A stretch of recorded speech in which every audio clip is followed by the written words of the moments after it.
Ya, ini nggak untuk teman-teman baca, saya cuma ngasih tahu tadi aja bahwa yaitu kisah ini banyak sekali dikisahkan sebentar. Next. Sebentar, saya buka slide-nya di ini saya biar jelas ya.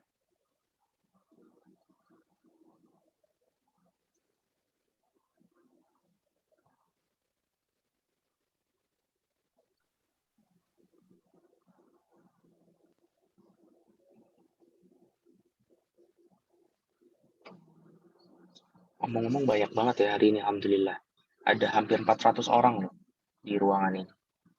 Insya Allah. Ya Masya Allah, Ustadz ini pada ini kali kemarin liburan butuh charging kok charger. Iya, kalau butuh charger harusnya kalian punya masing-masing ya. Maaf. Eh, oh ini dia. Nice. Oke, kita balik ke topik dulu. Sebentar, sabar ya. Orang sabar disayang Tuhan. Katanya. Tapi begitulah memang. Innallaha ma'as sabirin. Allah itu bersama dengan orang-orang yang sabar. Kadang kita ngarepin kita bisa bareng sama temen, sama orang tua, yang sebetulnya semuanya juga punya masalah. Kenapa Pak? Kita nggak minta bareng sama Allah yang jelas-jelas punya solusi? Nah, begitulah cerita orang sabar harusnya.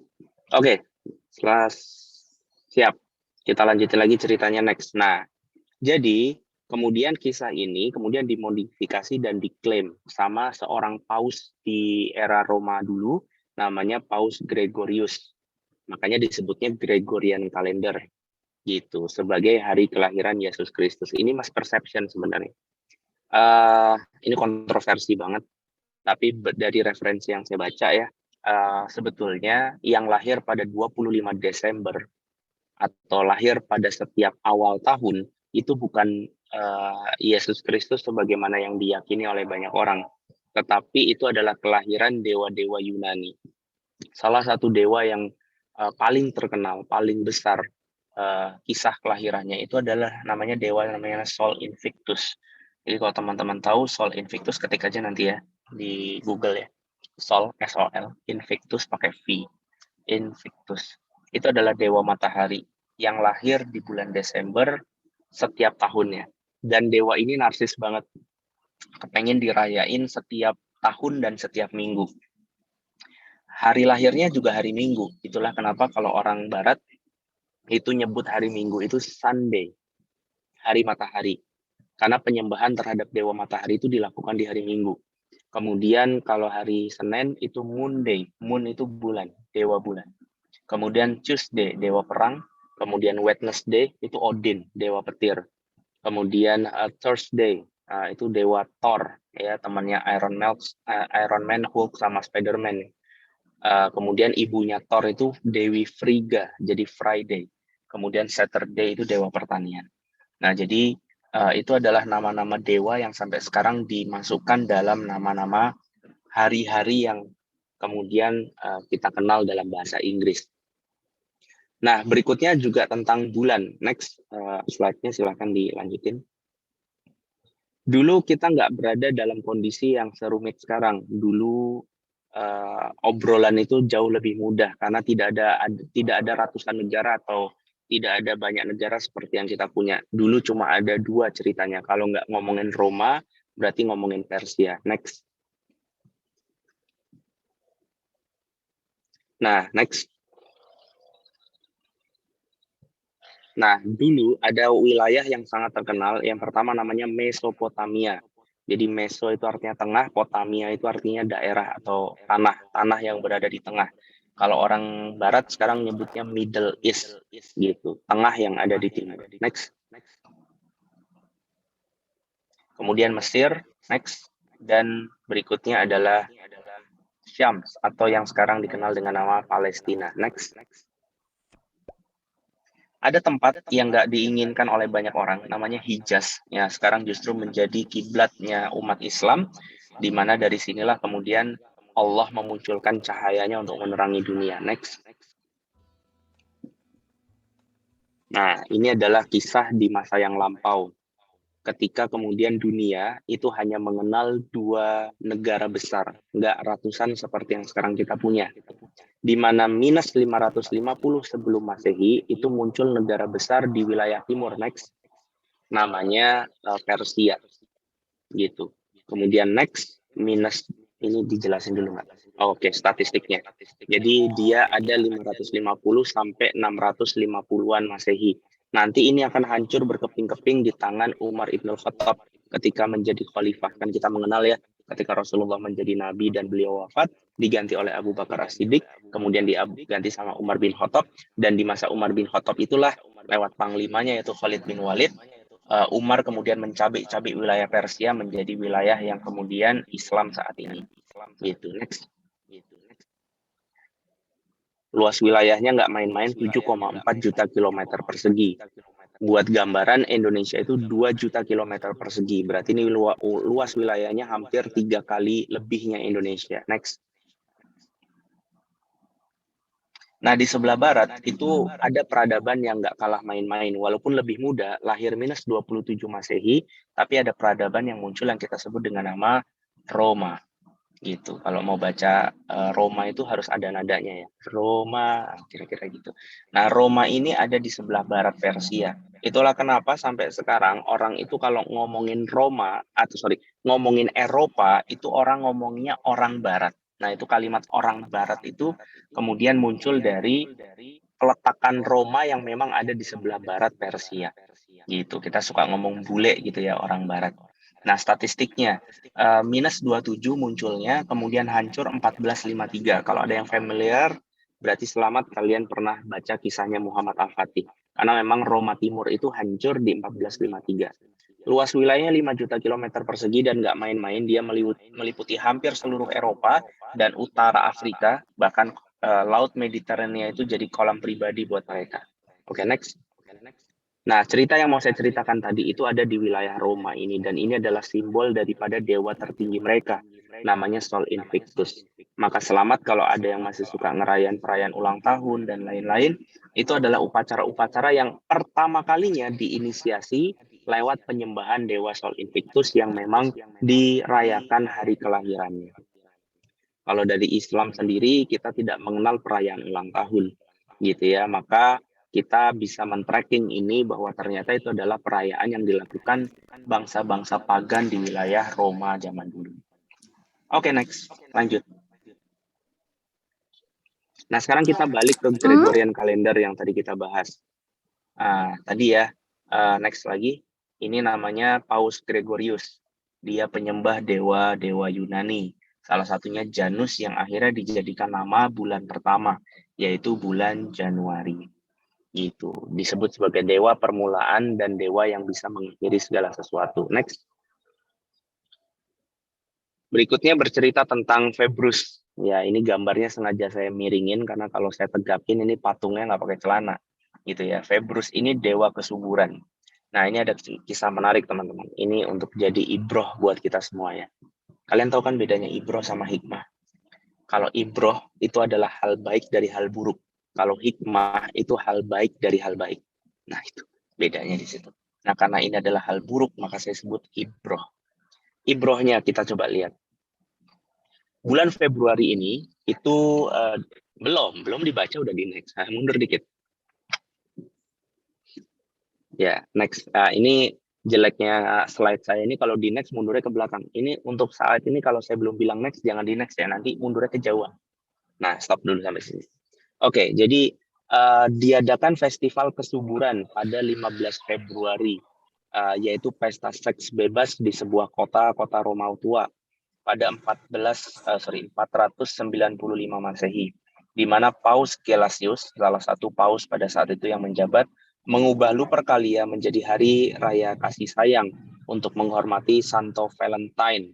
Nah, tepat 1 hari sebelum acara Lupercalia itu, yaitu pada tanggal 14 Februari.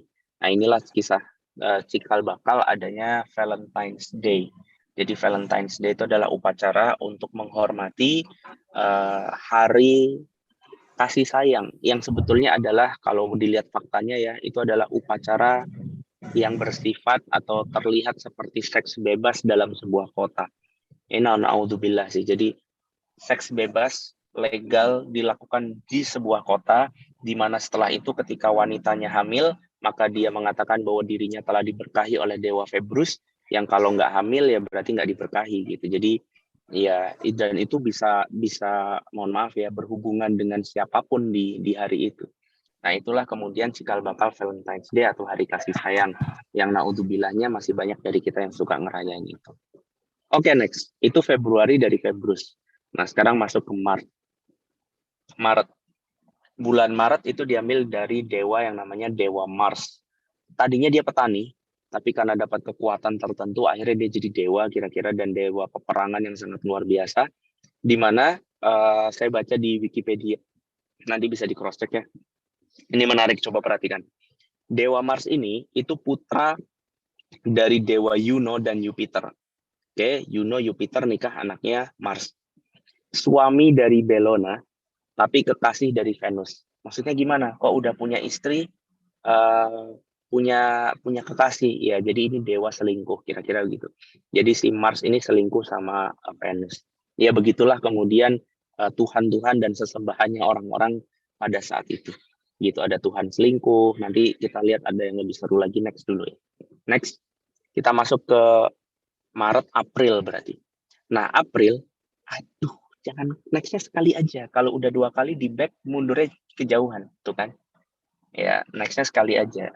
Walaupun delay, tungguin aja. Insya Allah jalan. Nah, sabar. Ya. Oke, satu lagi. Sabar. Nah, stop. Nah, kita ngomongin Venus. Iya, ini operator tembak. Soalnya tadinya mau saya operatorin sendiri, ternyata saya belum sampai rumah. Jadi ini cerita tentang dewa Venus. Venus ini adalah dewi ya, sebenarnya dari cewek ya. Dewi cinta dan kecantikan. Masih ingat Venus ini siapa? Venus ini adalah selingkuhannya Mars ya. Ini teman-teman harus bisa nulis ini ya nanti di story ya. Jadi apa, pohon perselingkuhan dewa-dewa Yunani kira-kira gitu. Nah, jadi Venus ini adalah selingkuhannya tadi si dewa Mars yang jadi bulan Maret. Nah, ini Venus yang jadi bulan April. Kok jauh banget sih antara Venus dengan April? Karena Venus ini punya nama lain, namanya Dewi Aphrodite. Nah, dari kata Aphrodite itulah muncul April. Venus dikenal dengan nama Aphrodite atau Apros dalam mitologi Yunani, sumber kecantikan di mana orang Roma memperbolehkan lukisan atau patungnya dibuat telanjang untuk menghormati kecantikannya. Perhatikan baik-baik. Jadi ceritanya seluruh kecantikan wanita di seluruh dunia itu adalah cipratannya ya dewa Venus, Dewi Venus atau Dewi Aphrodite ini.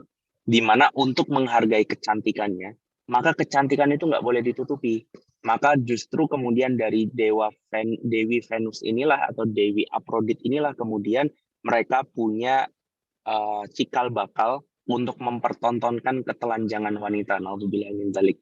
Nah, di sini teman-teman jadi paham ya betapa berbedanya Islam mengagungi atau memuliakan wanita dibandingkan dengan cara mereka memuliakan wanita. Justru mereka memuliakannya dengan dipertontonkan, ditelanjangin, dibikin patung-patung tanpa busana, bahkan sampai sekarang seriously di daerah-daerah seperti Italia, Perancis gitu ya, banyak kampus-kampus yang masih menerapkan dan mengajarkan misalkan bukan hanya fotografi tapi lukisan tanpa busana gitu dan lain-lain. Kayak kalau teman-teman nonton Titanic gitu. Nah, itu kira-kira kayak gitulah. Mas Iman nonton juga dulu, nonton waktu SD. Terus pas itu gimana? Pas itu mata saya ditutup gitu ya. Tapi saya tahu itu pasti lagi nggak benar. Nah, ternyata benar. Oke, jadi ini cerita tentang dewa Venus atau Aphrodite bulan April. Next, kali aja. Next. Sekarang masuk ke bulan Mei. Mei itu diambil dari nama Dewi lagi, namanya Maya Maestas. Kok gambarnya cowok berewokan? Nah, ini bapaknya. Kenapa nggak ditunjukin gambar si Maya Maestas? Saya nyari di Google kok kayaknya nggak ada gambar yang layak untuk saya tontonkan di sini. Makanya saya comot gambar bapaknya aja lah ya. Jadi ini ceritanya lebih menarik lagi. Silahkan nanti digambar pohonnya kalau bisa. Maya, jadi pengen nyanyi. Itu Estianti. Ini Maestas beda. Maya, oke. Maya adalah Dewi Romawi. Perhatikan ya. Jadi Maya, kan Dewi tadi tuh, Dewi Maya. Putri Dewa Atlas. Nah, berarti bapaknya Atlas. Berarti Maya binti Atlas gitu. Yang merupakan anak dari Dewa Titan gitu. Jadi Maya binti Atlas binti Tan.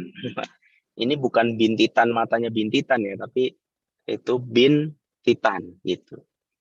Nah, Maya ini cucunya si Titan itu pernah ditiduri oleh Zeus. Tahu ya, Zeus salah satu dewa petir juga. Cuma dia kayak ada di laut gitu. Kalau dewa Odin tuh dia antariksa sana. Di rumahnya Thor di mana? Tahu nggak rumahnya Thor? Pokoknya di sanalah. Susah di Google Map apa di Gojek nggak keluar. Nah, di Asgard ya betul-betul. Nah, kalau ini Zeus, dewa petir yang lain. Jadi Maya ini pernah ditiduri oleh Zeus. Hamil dong. Dan melahirkan anak bernama Hermes. Nah, tahu ya, tas mahal yang harganya 200 juta satu tas, gitu. Ini bukan tas asli Garut ya. Ini Hermes itu kan dari mana? Awal. Prancis kayaknya. Biasanya yang mahal-mahal Prancis. Nah, jadi Hermes itu ya merek tas yang super mahal itu ternyata diambil dari hasil perselingkuhan antara Zeus dengan Maya. Tapi ini penariknya, si Zeus sendiri itu pernah menghukum Atlas. Padahal Atlas nih bapaknya Maya, ini kurang ajar sama mertua nih.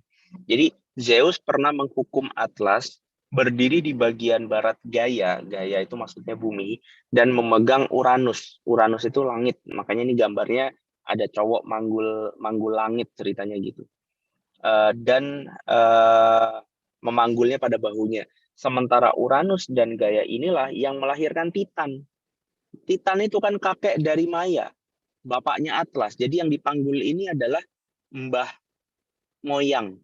Nah, bingung nggak? Kan tadi Maya, Maya binti Atlas, bin Titan.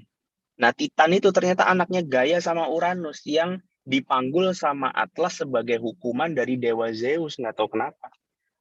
Gitu. Puyang-puyang dah. Nah, itu kira-kira bulan Mei itu ceritanya begitu. Lanjut. Ya, kalau ruwet ya namanya ruwet. Namanya juga barang dibikin manusia. Kalian kebayang nggak sih punya Tuhan model begini? Juno atau Juno adalah anak dari Saturnus dan saudara perempuan sekaligus istri Jupiter. Nah, ini nyambung nih sama yang tadi nih. Kalian tahu Saturnus kan? Saturnus apa Uranus tadi ya yang dipanggil sama Atlas ya. Nah, itu ternyata saudara perempuan sekaligus istrinya Jupiter. Coba perhatikan. Saudara, oh itu Uranus, ini beda cerita berarti. Saturnus itu saudara perempuan, tapi sekaligus istrinya Jupiter. Itu gimana berarti? Ada yang bisa ngasih kesimpulan? Jadi Juno itu anaknya Saturnus. Saturnusnya nikah sama saudara perempuan sekaligus istri. Betul, berarti incest. Nah inilah dewanya nggak cuma selingkuh, ternyata ada yang incest. Lahir Tatu, Juno, gitu. Juno, ya. Gimana? Kalian paham nggak Juno? Nah itu cerita tentang Juno. Juno adalah ibu Mars. Juno adalah ibunya Mars, Minerva, dan Vulcanus. Oh, ini tiga bersaudara nih. Mars, Minerva, Vulcanus. Itu ternyata anaknya Juno. Anaknya bulan Juni. Jadi Juni itu adalah ibunya Mars. Mars itu selingkuhannya Venus. Masih ingat nggak tadi? Gitu. Udahlah begitu aja kira-kira ya. Venus itu tadi tuh Aphrodite tadi tuh. Dah, pusing. Lanjut. Lanjut bulan Juno, habis itu Juli. Nah, setelah ini udah bukan nama dewa sih. Ini nama pemimpin-pemimpin mereka. Juli itu diambil dari Julius Caesar. Gitu. Salah satu daripada kaisar yang paling terkenal di Roma bahkan sampai sekarang ya. Masih banyak orang mengenal kisahnya Julius Caesar. Di mana dia adalah seorang pemimpin militer dan politikus Romawi yang mampu memperluas dunia Romawi hingga Oceanus Atlanticus. Jadi mitosnya begitu. Kalian masih pernah dengar nggak ada cerita tentang benua Atlantis atau benua yang tenggelam di dasar laut Atlantis? Nah, itu ceritanya dulu pernah ada dan itu wilayah kekuasaannya Roma karena ditaklukkan oleh Julius Caesar ini. Dia pernah berselingkuh dong dengan Cleopatra. Itu. Cleopatra ini siapa? Cleopatra ini kelak akan menghasilkan keturunan Firaun. Wah, ini ternyata mbah moyangnya Firaun. Gitu, kira-kira. Lanjut. Bulan Juni, Juli, Agustus. Diambil dari eh, kaisar mereka lagi, namanya Kaisar Augustus. Ini Kaisar Augustus ini yang nanti punya panglima, namanya Titus. Titus itu nanti yang membebaskan Syams, membebaskan, apa istilahnya ya, me, me, menjajah, menjajah Syams atau Palestina dari tangan orang-orang Israel yang kemudian tegaklah kekuasaan Roma di atas Syam. Nah, itu nanti pembebasnya Umar bin Khattab lagi. Luar biasa Umar bin Khattab. Dia yang kemudian membuka pintu Syams atau pintu Palestina dari tangan Roma. Nah, ini ceritanya si Augustus. Augustus adalah anak angkat sekaligus kaisar pengganti setelah Julius Caesar. Oh, jadi ini anak angkatnya Julius Caesar sekaligus pengganti dia. Termasuk orang terdekat dari termasuk orang terdekat Julius bersama ada orang lagi namanya Mark Antony. Dua orang ini akhirnya membagi dua wilayah Roma. Dan karena Mark Antony terlalu sibuk bercinta dengan Cleopatra, dan by the way Cleopatra itu sebetulnya adalah kekasihnya Julius Caesar yang diselingkuhin setelah Julius Caesar meninggal. Augustus pun kemudian menyerang negaranya si Mark Antony dan mereka berdua akhirnya mati bunuh diri. Si Mark Antony sama Julius Caesar. Penting banget nggak sih Mas bahas ini? Enggak. Kok bisa kita bahas ini ya? Just just to know aja sih biar nggak biar biar biar penuh gitu kepalanya. Udah gitu aja. Kalau penting sih enggak. Next, kita lanjutin lagi. Cuma buat ngasih tahu itulah kemudian cikal bakal dari uh, mereka tadi itu. Nah, jadi ini kemudian kalendernya. Kalau setelah Agustus apalagi ya? Oktober, September, November, Desember itu cuma penyebutan angka dalam istilah Romawi. Jadi nggak ada tokohnya. Oke ya, biar nggak tambah mumet, itulah sekilas cerita tentang penanggalan Masehi. Yang sedihnya malah justru lebih kita pakai daripada penanggalan Hijriah. Next. Dewa-dewi itu beneran orang yang dijadiin dewa, Mas. Yang nggak betul lah, namanya juga mitologi ya, namanya juga mitos ya. Jadi dewa-dewa tadi itu ya sebetulnya nggak ada, itu cuma karangan manusia. Itulah kemudian yang terjadi ketika manusia mencoba menuhankan makhluk gitu ya. Jadi sebetulnya mereka makhluk tapi dituhankan atau bahkan cuma sekedar karangan-karangan. Nah, pertanyaannya kenapa kalender Masehi ini uh, justru yang menjadi kalender yang banyak digunakan, bahkan digunakan hampir di seluruh negara. Ini banyak banget bendera-benderanya. Karena seluruh negara-negara ini tunduk kepada satu bendera. Jadi semua bendera yang teman-teman lihat di depan ini tunduk pada satu bendera. Kita next. Ya, bendera itu adalah kesepakatan perkumpulan seluruh negara yang disebut dengan PBB gitu, karena United Nation. Karena kita ngikut PBB ya mau nggak mau harus pakai standar waktu yang ditetapkan oleh PBB gitu. Sedihnya di situ. Jadi penanggalan Masehi lah yang lebih dikenal. Next, kita lanjutin dulu. Sementara PBB ini adalah yang mengatur seluruh hal di seluruh dunia pada saat ini. Mulai dari kesehatan, pangan, obat-obatan, ngomongin satwa, ngomongin berita, ngomongin entertain, ngomongin apa lagi ya, ngomongin keamanan, dan seterusnya. Next. Maka kita istirahat dulu, kita coba tonton sebuah video tentang bagaimana cengkraman kemudian PBB dalam mengatur dunia. Jadi ini juga cuma cerita tentang waktu saja, tetapi lebih lanjut daripada itu hampir di seluruh aspek kehidupan. Nah, kita lihat videonya berikut ini.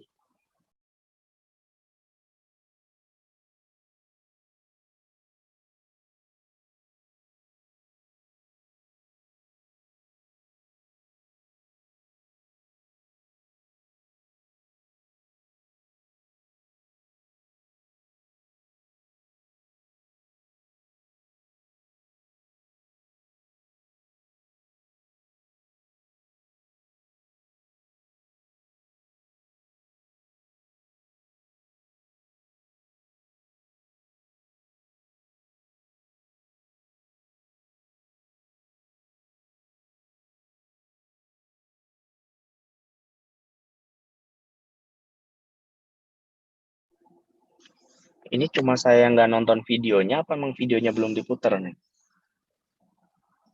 Belum Mas, belum, tunggu Oh sebentar. belum, siap.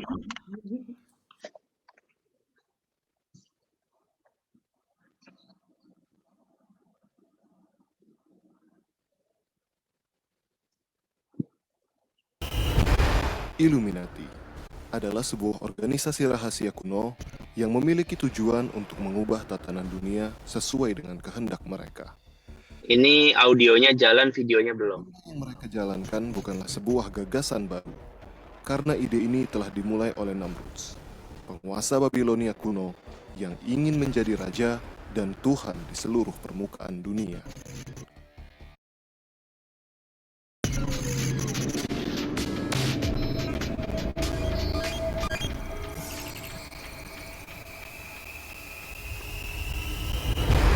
Illuminati adalah sebuah organisasi rahasia kuno yang memiliki tujuan untuk mengubah tatanan dunia sesuai dengan kehendak mereka.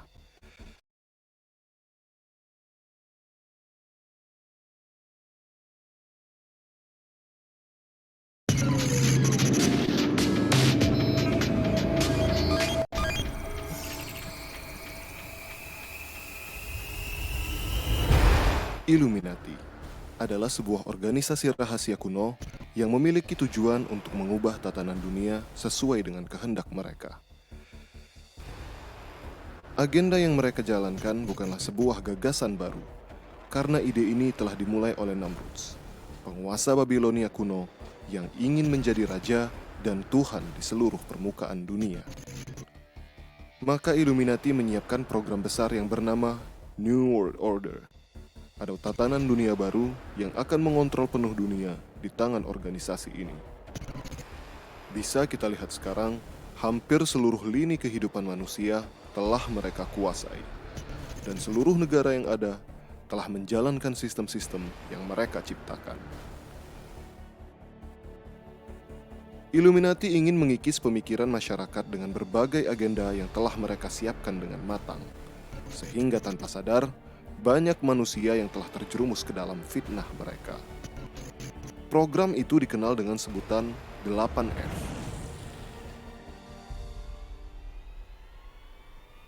Pertama, faith. Mereka mencoba menghapuskan agama di permukaan dunia, karena mereka menginginkan aturan dan sistem merekalah yang dijalankan, bukan aturan Tuhan. Program ini dikenal dengan sekularisme, sehingga manusia meninggalkan aturan-aturan ketuhanan dalam kehidupan sehari-hari. Lalu finance. Mereka membuat institusi Federal Reserve yang menguasai seluruh bank sentral di seluruh negara, sehingga mereka memiliki hak untuk mencetak mata uang kertas dan menyimpan cadangan-cadangan emas agar mampu menguasai perekonomian dunia dengan melilitkan hutang kepada setiap negara. Yang ketiga, food. Mereka menguasai pasokan pangan di seluruh negeri dengan mendirikan berbagai macam produk dan bisnis kuliner waralaba kelas dunia, sehingga triliunan profit masuk ke kantong mereka setiap tahunnya. Meskipun kemurnian dan kehalalan produk tersebut sangatlah tidak jelas. Fashion. Illuminati mensponsori berbagai brand fashion ternama agar terus membuat tren pakaian yang akan menjadi rujukan dan dicontoh seluruh orang di dunia, sehingga batasan-batasan aurat tidak lagi menjadi perhatian. Lalu mereka menguasai film. Illuminati menyusupkan ide-ide dan propaganda mereka melalui film. Ratusan film diproduksi tiap tahunnya yang membuat para penonton tercuci otak tanpa pernah menyadarinya. Fiction. Mereka selalu mengorbitkan kisah-kisah fiksi seperti adanya makhluk luar angkasa dan ateisme, yang sangat mengacaukan akidah umat yang menikmati kisah-kisah tersebut. Freedom. Ide-ide kebebasan seperti feminisme, pluralisme, LGBT, dan kesetaraan gender adalah opini yang ingin mereka viralkan, agar aturan-aturan agama terlihat kuno dan harus ditinggalkan. Dan yang terakhir, fandom. Illuminati sadar bahwa sulit membuat manusia menyembah berhala seperti zaman dahulu. Namun mereka mampu membuat manusia mengidolakan artis atau public figure dengan mengorbitkan selebriti baru yang akan mengalihkan manusia dari Allah Subhanahu wa Ta'ala. Meskipun organisasi rahasia ini hanya beranggotakan sedikit orang, namun mereka adalah elit-elit global yang memegang perekonomian dan kekuasaan di seluruh negeri. Sehingga agenda besar mereka dijalankan oleh orang-orang yang bahkan tidak menyadari keberadaan organisasi ini. Tak hanya itu, para elit global ini secara silsilah adalah keturunan-keturunan Namrud sendiri. Golongan yang sama yang ingin menguasai dan menjadi Tuhan di muka bumi. Memang Raja Namrud telah mati. Namun sifat Namrud dengan segala kepongahannya masih ada dan berkuasa sampai saat ini. Oke, ya, jadi itu adalah sedikit teaser ya, lebih kepada teaser tentang betapa banyak cakupan kehidupan yang diatur oleh mereka sebagai orang yang memegang dunia pada saat ini. Setelah sedikit banyak cerita tentang mereka itu, saya jadi ngerasa kalau kayaknya kita lama-lama bernapas pun harus bayar gitu ke mereka. Karena mereka itu hampir ada di semua lini kehidupan. Nanti coba aja searching atau cari tahu tentang sebuah perusahaan yang baru saya tahu kemarin, namanya BlackRock. Ya, ini perusahaan Amerika jelas, yang punya Yahudi semua. Dan ini adalah perusahaan aset manajemen terbesar di dunia, yang bahkan pendapatannya dalam 1 tahun itu mengalahkan hampir semua GDP seluruh negara di dunia kecuali Cina dan US. GDP itu apa ya bahasa sederhananya? Pokoknya nilai pertambahan nilai uang yang muncul di sebuah negara setiap tahun itu namanya GDP. Jadi gampangnya nih, se-Indonesia ini kerja nyari duit, itu penghasilannya masih kalah sama satu perusahaan yang namanya BlackRock. Nggak usah ngomong Indonesia deh kalau teman-teman merasa Indonesia bukan negara dengan GDP yang tinggi. Kita ngomong Jerman saja. Jerman itu kan punya pabrik mobil berapa banyak coba? BMW, Mercedes-Benz, Audi, ya, apalagi yang dari Jerman. Itu kan mobil-mobil super semua tuh, atau Itali, ya, Lamborghini, Ferrari. Itali punya motor Ducati, gitu kan ya. Itu seluruh penghasilan daripada otomotif dan fashionnya Itali itu masih kalah dengan satu perusahaan yang namanya BlackRock. Karena BlackRock ini punya pendapatan aset manajemen dalam 1 tahun itu nilainya 9 triliun US dollar. 9 triliun, Pak. Bukan 9 miliar, bukan 9 juta. 9 triliun dan belakangnya bukan rupiah ya. Belakangnya adalah dolar. Berarti 9 triliun itu harus dikalikan 15.000 lagi untuk ketemu angka rupiahnya. Untuk gambaran aja, film terlaris sepanjang 2021 itu adalah Spider-Man No Way Home yang kemarin atau sekarang bahkan masih tayang. Itu pendapatannya adalah 1 miliar US. Termasuk gede itu. 1 miliar US.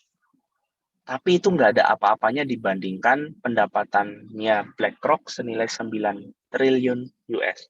Di mana 9 triliun itu kan artinya 9.000 miliar US. Artinya nih kalau mau boleh disederhanakan, untuk bisa punya pendapatan seperti BlackRock, kita harus bikin film Spider-Man atau film yang bisa mendapatkan keuntungan seperti Spider-Man No Way Home, 9.000 film dalam 1 tahun. Jadi bikin 9.000 film Spider-Man No Way Home itu baru setara penghasilannya dengan perusahaan yang namanya BlackRock. Dan itu yang punya Yahudi semua, dan itu ada di mana-mana. Ada di Facebook, dia punya asetnya. Facebook berarti turunannya ya, Meta, turunannya Facebook, WhatsApp, semuanya, Instagram dan lain-lain. Dia ada di berita kayak BCC, Viva News, CNN, name it lah, hampir seluruhnya. Dan dia ada di hampir semua major studio produksi televisi, ada di mana-mana. Nah, itu adalah BlackRock gitu. Oke, kita next lagi biar nggak tambah stres mikirinnya. Kita sekarang masuk ke tokoh utamanya, yaitu penanggalan Hijriah. Sebetulnya teman-teman jangan miss ya dengan semua cerita saya, dengan ngalor ngidulnya perselingkuhan dewa-dewa tadi.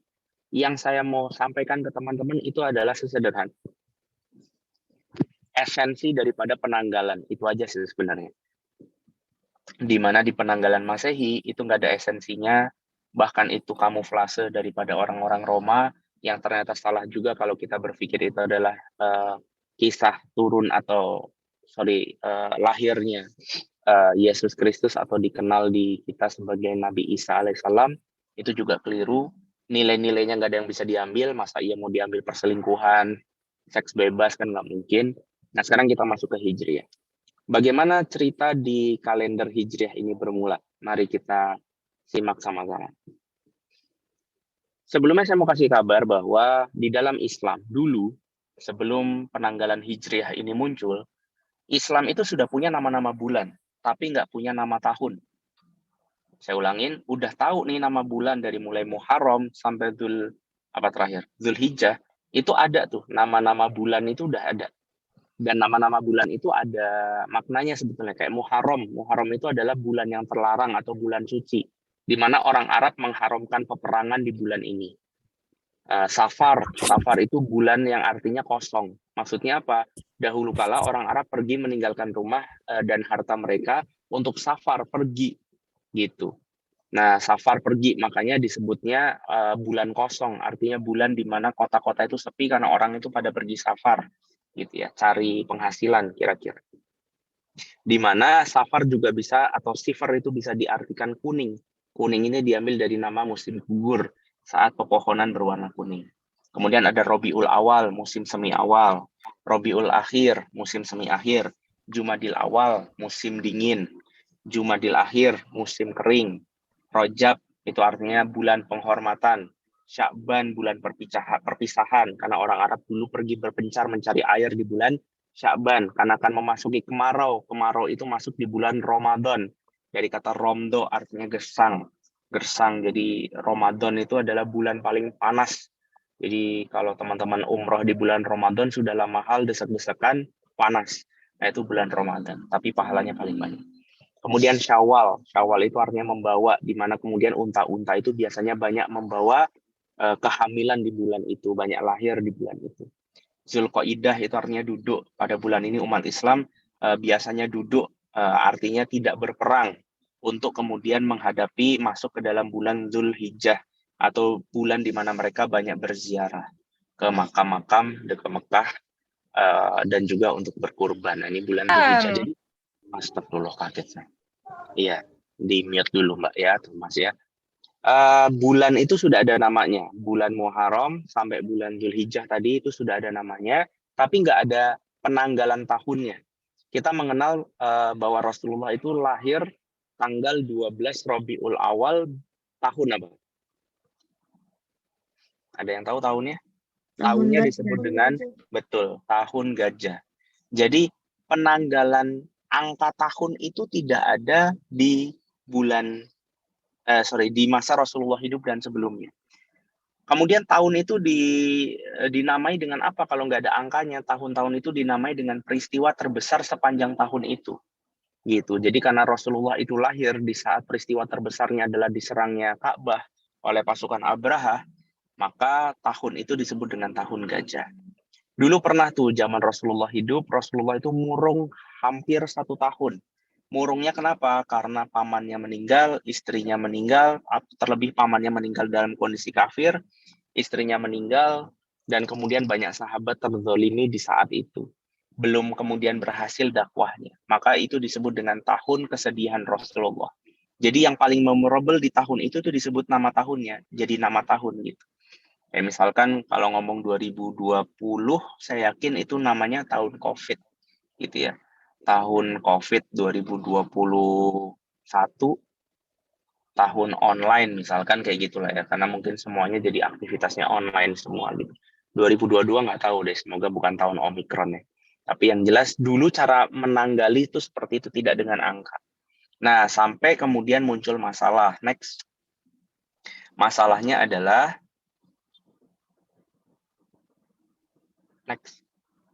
ketika kemudian Rasulullah wafat, kemudian digantikan oleh khalifah, yang pertama Abu Bakar, next, yang kedua Umar, yang ketiga Utsman, gitu kan ya, keempat Ali.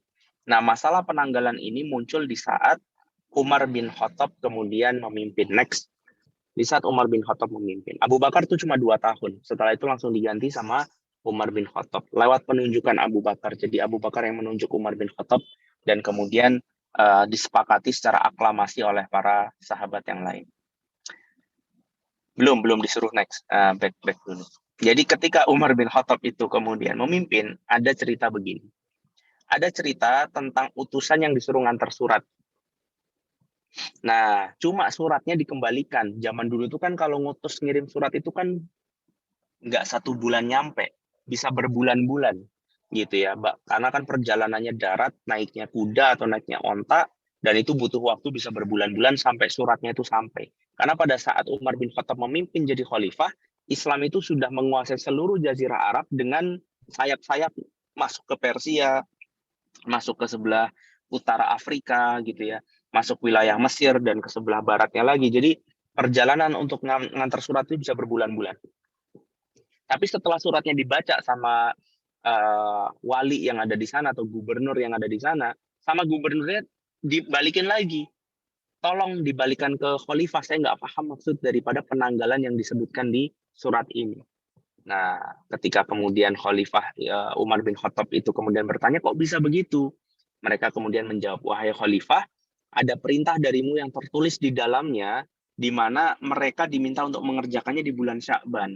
Tapi mereka bingung, ini Sya'ban yang mana? Sya'ban yang barusan lewat atau Sya'ban tahun depan? Karena ketika suratnya nyampe, bulan Sya'bannya sudah selesai gitu. Akhirnya Umar bin Khattab menganggap bahwa ini perlu diputuskan penomoran tahun. Maka dikumpulkanlah para sahabat, kemudian diajak diskusi terkait itu. Muncul beberapa usulan. Nah, disinilah hikmah. Nah, kalau tadi ibroh ya, kalau sekarang hikmah. Disinilah muncul hikmah dari perdebatan di antara para sahabat tentang tahun pertama hijrah itu harus dimulai dari tahun kapan. Usulan pertama, ada yang bilang bahwa bagaimana kalau ini usulan pertama ya, bagaimana kalau awal tahun itu ditanggali dari hari kelahiran Rasulullah SAW. Tapi ternyata usulan ini ditolak lewat pertimbangan bahwa mereka, para sahabat, tidak mau Rasulullah kemudian hari lahirnya dikultuskan. Sebagaimana dikultuskannya hari lahirnya Nabi Isa, kemudian dijadikan sakral oleh para pengikutnya. Itu nggak mau kejadian yang sama, maka usulan pertama ditolak. Hari lahir Rasulullah ditolak. Kalau begitu usulan kedua. Bagaimana kalau penanggalannya starting point dari hari meninggalnya Rasulullah SAW? Tiba-tiba mendengar kalimat ini, seluruh forum pada saat itu hening. Mereka tiba-tiba merasakan kesedihan yang berkecamuk dan mereka jelas-jelas menolak usulan ini. Lah kenapa? Bagaimana mungkin kita akan mengajak sedih seluruh umat Islam setiap tahunnya? Jangan, enggak boleh. Maka usulan ini ditolak. Usulan pertama ditolak karena takut dikultuskan. Usulan kedua ditolak karena nggak mungkin kita ngajak sedih setiap tahun gitu ya untuk memperingati kematian Rasulullah. Nggak, usulannya ditolak. Maka kemudian usulan ketiga. Nah, ini dikabarkan dari Ali bin Abi Thalib. Beliau mengusulkan untuk mengawali tahun dari momen hijrahnya Rasulullah ke Madinah. Jadi titik berangkatnya Rasulullah pergi dari Mekah ke Madinah ini menjadi starting point tahun pertama Hijriah atau 0 Hijriah gitu. Nah, ini yang kemudian harus kita ulik nih. Kok bisa perginya Rasulullah dari Mekah ke Madinah menjadi poin yang akhirnya disepakati para sahabat sebagai penanggalan tahun pertama Hijriah? Alasannya begini. Alasannya adalah karena ketika Rasulullah hijrah, di sanalah titik kemudian Islam itu bangkit dari keterpurukan menuju cahaya yang Allah kemudian titipkan lewat Madinah. Jadi ini adalah tolak baliknya perjuangan Rasulullah. Dari yang terpuruk, banyak dizolimi, menjadi kemudian dakwah yang diterima, sampai Rasulullah bisa membangun negara Madinah dan menyebarkannya ke seluruh jazirah Arab. Bahkan setelah Rasulullah wafat, para sahabat melanjutkan kiprah perjuangan dakwah Rasulullah. Next. Disinilah kemudian dunia mengenal peradaban emas Islam. Next. Nah, kegemilangan peradaban Islam itu kemudian muncul dari titik itu, dari titik ketika Rasulullah sudah ada di Madinah dan setelahnya. Kemudian Islam menjadi tolak ukur kecerdasan, Islam menjadi tolak ukur keamanan, kesejahteraan. Hampir seluruh ilmu pengetahuan letak dasarnya dalam muslimin. Ya, dari mulai pengobatan, ngomongin fisika, ya, ngomongin algoritma, ngomongin aljabar, ngomongin musik, do re mi fa sol la si do, ngomongin aerodinamika, ngomongin optik mata, kamera, ngomongin ilmu filosofi, ngomongin ilmu macam-macam itu dari Islam. Nah, dari sanalah kemudian titik ini diambil sebagai awal penanggalan tahun. Sehingga apa yang kemudian diharapkan oleh para sahabat untuk kita selalu jadikan motivasi di setiap awal tahun, ya ini awal tahun Hijriah ya, di setiap bulan Muharram, ya berarti kita diminta untuk mengingat momen perjuangan Rasulullah hijrah dari Mekah ke Madinah, di mana itu juga momen ketika Islam bangkit, momen ketika Islam lebih berdaya, gitu. Dari sinilah kemudian kalau mau dibuat resolusi boleh, nggak ada salahnya, tetapi resolusinya bukan untuk diri sendiri, karena momen hijrah ini itu adalah momen umat, bukan momen individu. Ya kan beda ya, kalau di penanggalan Masehi kan nggak ada nilainya. Makanya biasanya orang bikin resolusi untuk dirinya sendiri. Tapi momen hijrah ini adalah momennya umat Islam, bukan momennya seorang atau dua orang Muslim. Maka kemudian ketika di awal tahun seharusnya kita berpikir untuk tahun depan manfaat apa yang akan aku berikan ke umat. Apa yang akan menjadikan Wimar ini di tahun mendatang itu lebih bermanfaat untuk Islam ke depan harinya, bukan untuk diri sendiri. Itu yang kemudian menjadi spirit dan semangat kita menapaki tahun baru. Dan karena by the way hijrah itu tidak terikat oleh waktu, kita bisa berhijrah kapan saja, maka momen untuk memikirkan kebaikan umat itu tidak perlu dilakukan setiap tahun, bisa kapanpun, bisa setiap hari. Bahkan Rasulullah SAW bersabda, barang siapa yang bangun di pagi hari tidak memikirkan nasib umatku, maka dia bukan umatku. Salah satu ciri umat Rasulullah SAW adalah ketika dia mengawali paginya dengan berpikir tentang manfaat apa yang harus aku berikan kepada umat Islam. Nah, itulah yang kemudian menjadi pembeda antara hikmah di balik penanggalan Hijriah dan ibroh di balik penanggalan Masehi. Kira-kira begitu. Next. Itu yang kemudian bisa saya sampaikan teman-teman, dan sebelum sesi tanya jawab, ini ada sebuah video tentang momen tahun baru. Semoga ini bisa menginspirasi teman-teman untuk stop kita memikirkan hal yang nggak penting, karena biasanya di momen tahun baru itu kita ngelakuin hura-hura ya. Banyak yang bakar duit gitu ya dengan kembang apinya, banyak yang kemudian begadangan sampai malam besoknya subuhnya kelewat, banyak yang kemudian naudzubillah mendekati zina, banyak yang macam-macam. Maka di momen inilah kemudian kita harusnya berpikir tentang sudikah kita masih berpikir tentang kesenangan dunia yang semu, sementara kita punya umat yang butuh ditolong, kita punya Islam yang butuh ditegakkan, kita punya agama yang Allah minta untuk kita tolong. Ya, intang surullah yang surkum, kata Allah. Tolonglah agama Allah, maka Allah akan menolong kita. Mari kita lihat video berikut ini. Semoga teman-teman gak nangis, tapi kalau nangis ya wajar. Karena video ini adalah video tentang umat Islam.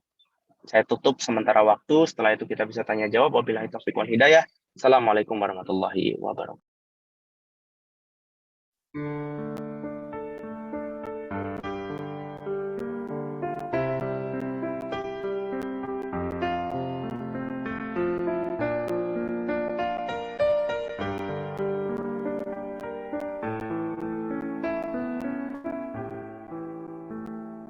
جينا نعيدكم بالعيد بنسألكم ليش ما في عنا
الشمس الحلوة ورفوف الحمام يا على أرض مخلوقة أرض حرية مسروقة الله أكبر.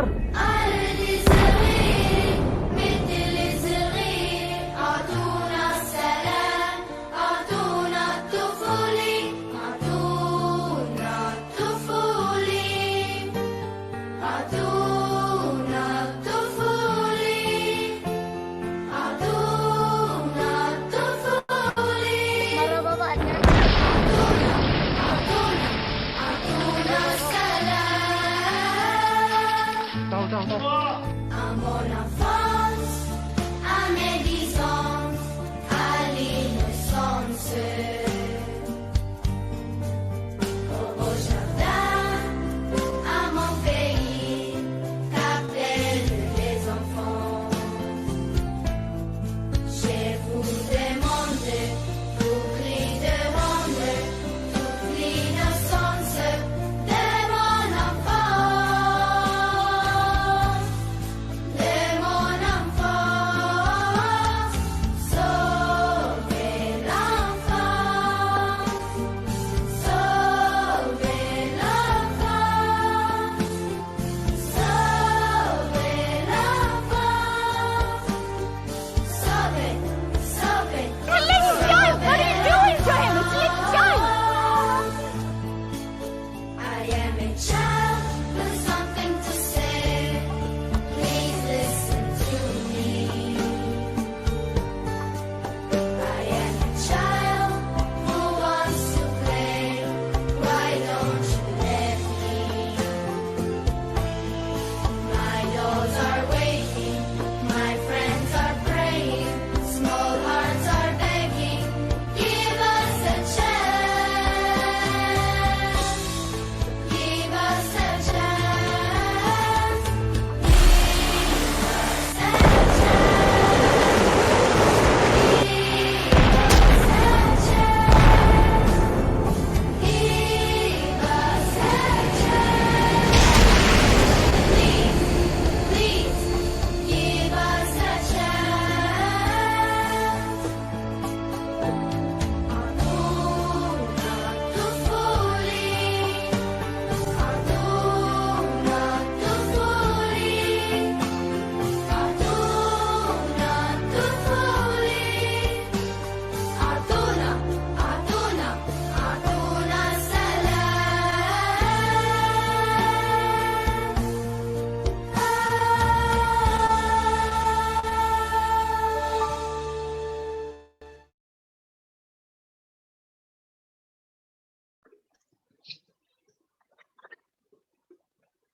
Ya, teman-teman itu yang bisa disampaikan. Saya kembalikan ke Mbak Ami ya.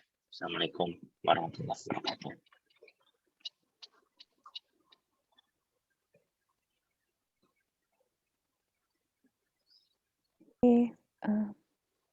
Waalaikumsalam warahmatullahi wabarakatuh.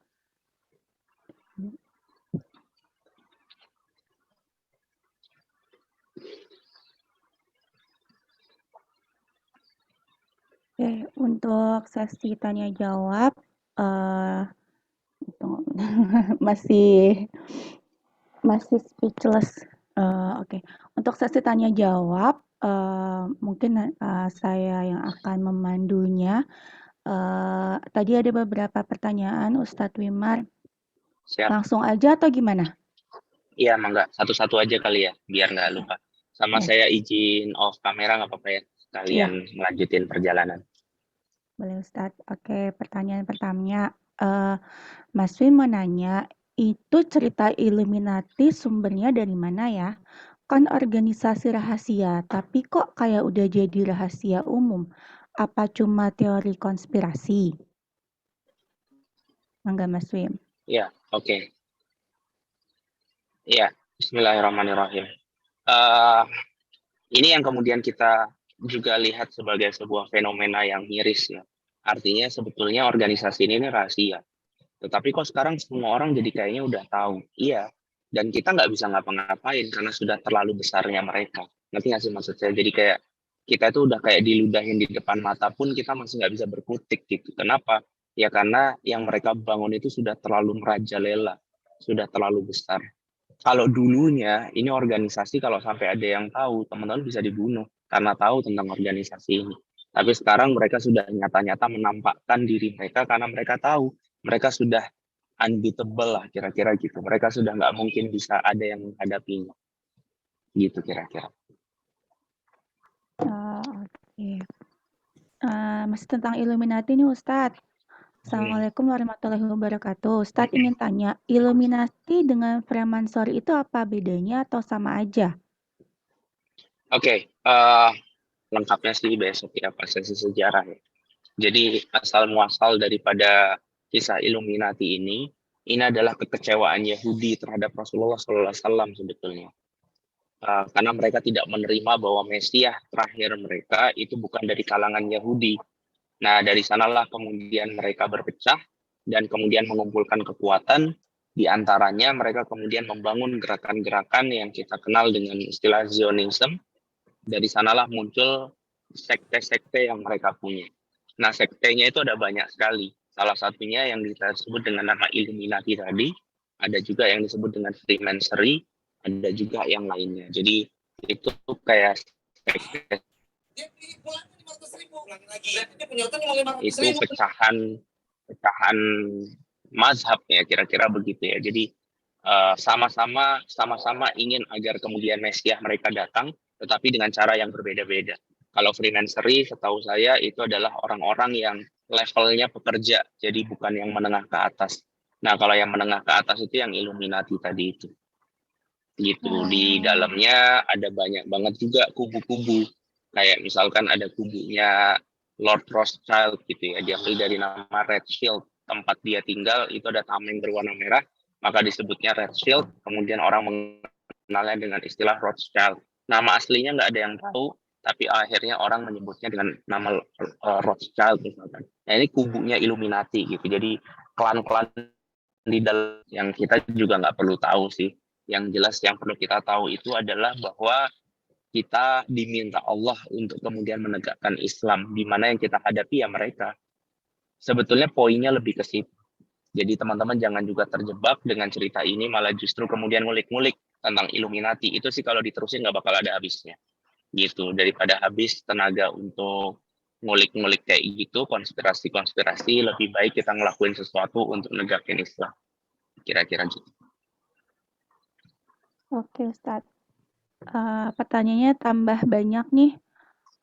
Ustadz izin bertanya, dari dulu kan kita sudah terbiasa menggunakan kalender Hijriah.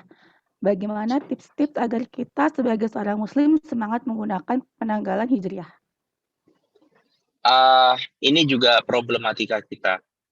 Problemnya itu bukan sebetulnya di penggunaan penanggalan Hijriah sih sebetulnya, tetapi sistem yang kita gunakan. Selama sistem yang kita gunakan itu tidak pro dengan Islam, berupaya untuk menggunakan kalender Hijriah itu malah jadi nampak seperti orang aneh sendirian. Ngerti nggak sih maksud saya? Jadi yang harus kita kemudian kembalikan itu adalah pertanyaan, apakah menggunakan kalender Masehi itu dosa? Itu dulu yang mau disampaikan. Dan jawabannya enggak dosa. Dan teman-teman perlu tahu ya, enggak ada sunnah dalam menggunakan kalender Hijriah. Wong kalender Hijriah juga munculnya itu setelah Rasulullah wafat. Iya kan? Karena penanggalannya kan baru ada di masa Umar bin Khattab tadi saya sampaikan. Jadi sebetulnya tidak ada juga anjuran atau dorongan untuk menggunakan kalender Hijriah. Ini sih cuma cerita miris aja.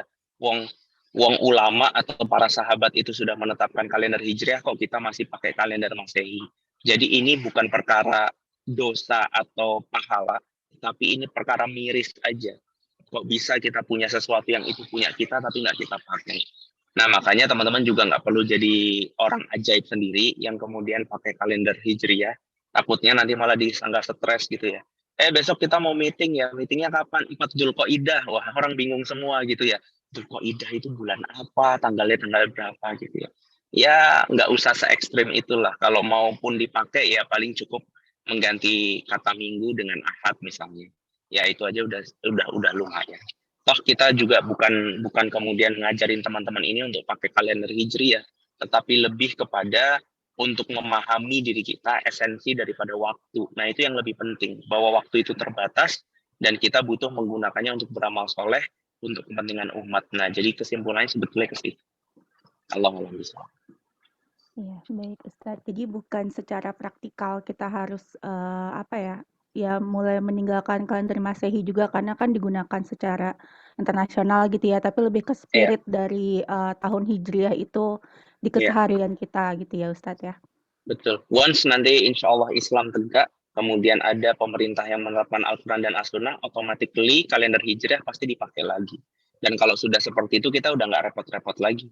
Ya udah tinggal ngikutin aja. Jadi yang penting itu sebetulnya adalah tegaknya Islam, bukan penggunaan kalender Hijriah. Gitu. Oke, lanjut lagi nih. Ustadz, orang Yahudi melakukan puasa Syuro sebagai merayakan momen kemenangan Nabi Musa dari Firaun. Ini dilakukan di bulan Muharram. Apakah nama-nama bulan Hijriah sudah digunakan di zaman Nabi Musa? Nah, sebetulnya sih enggak.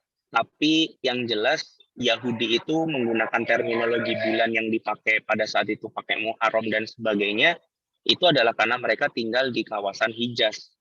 Gitu. Jadi salah satu keturunan dari 12 klan Bani Israel yang kemudian disebut dengan klan Lewi itu tinggalnya di Madinah. Nah, itu komplitnya ada di sesi sejarah, tapi ceritanya gini. Bani Israel itu adalah Bani yang disebut sebagai keturunan daripada 12 putranya Yakub, Nabi Yakub. Jadi Nabi Yakub itu punya 12 anak, satu nabi. Ya, teman-teman tahu kan Nabi Yusuf gitu kan ya. Nah, saudara-saudaranya Nabi Yusuf ini ada total 11, berarti sama Nabi Yusufnya ada 12. Nah, dari 12 klan inilah kemudian keturunannya disebut dengan nama Bani Israel. Nah, ada kalangan klan yang namanya Yehuda. Yehuda ini nanti yang kemudian jadi Yahudi. Tetapi ada klan Bani Israel yang lain yang namanya Lewi, ini kemudian migrasi ke Madinah, nungguin Nabi di situ. Nah, makanya karena mereka ada di Madinah inilah kemudian mereka menggunakan penanggalan yang ada, yaitu penanggalan bulan-bulan yang kita kenal sebagai bulan Hijriyah, atau yang pada saat itu sudah digunakan oleh masyarakat Arab secara luas. Gitu sih, kalau dari silsilahnya. Oke, baik Ustadz. Ini pertanyaannya masih banyak. Kira-kira kita mau sampai jam berapa ya Ustadz? Nanti Ustadz nggak nyampe-nyampe lagi ke rumah. Sambil jalan, mangga aja sih silahkan. Sambil ITS jalan saya ya. masih 45 menit. Nah, Oke. Ustadz mau tanya, kalau Rothschild itu keturunan Nimrod, berarti apakah orang-orang soleh alim ulama juga keturunan-keturunan orang-orang soleh? iya, memang klan itu nggak pernah bohong ya. Pasti dia akan membawa sesuatu untuk keturunan. Makanya orang-orang baik itu ya biasanya keturunannya dari orang-orang yang baik. Tetapi bukan berarti kalau kita punya orang-orang tua yang nggak baik, berarti kita sudah pasti nggak baik. Nggak kayak gitu cara mikirnya. Tapi yang jelas kebaikan itu bisa diturunkan secara genetis. Begitu juga dengan keburukan, walaupun tidak memastikan juga bahwa anak dari orang yang buruk itu pasti buruk juga. Nah, tapi paling tidak dari sini kita jadi paham bahwa itulah kenapa ada istilah habaib gitu ya, sebagai keturunan Rasulullah yang pasti tentu punya kemuliaan yang berbeda dengan yang bukan gitu. Nah, kita memuliakan mereka karena nasab mereka sampai kepada Rasulullah SAW gitu. Jadi itu memang nggak dipungkiri. Begitu juga kalau kita berbicara tentang ras. Beberapa ras punya kelebihan daripada ras lainnya. Kayak contohnya orang India itu pinter banget ngitung. Pinter banget kemudian matematika, algoritma, dan seterusnya. Makanya mereka yang sampai sekarang paling banyak jadi jadi coding ya, jadi codernya perusahaan-perusahaan IT besar itu isinya banyak orang India. Karena memang klan India itu pintar dalam hal itu. Klan Arab paling tidak pintar dalam menghafal gitu. Nanti ada klan-klan yang lain dengan spesifikasi yang lain gitu. Kalau klan di Indonesia ini pintarnya apa? Allah alam, memang harus diteliti ya. Tapi yang jelas pasti ada keistimewaan Kita kayaknya pinter ngeriung ya, pinter bersilaturahim kita kayaknya.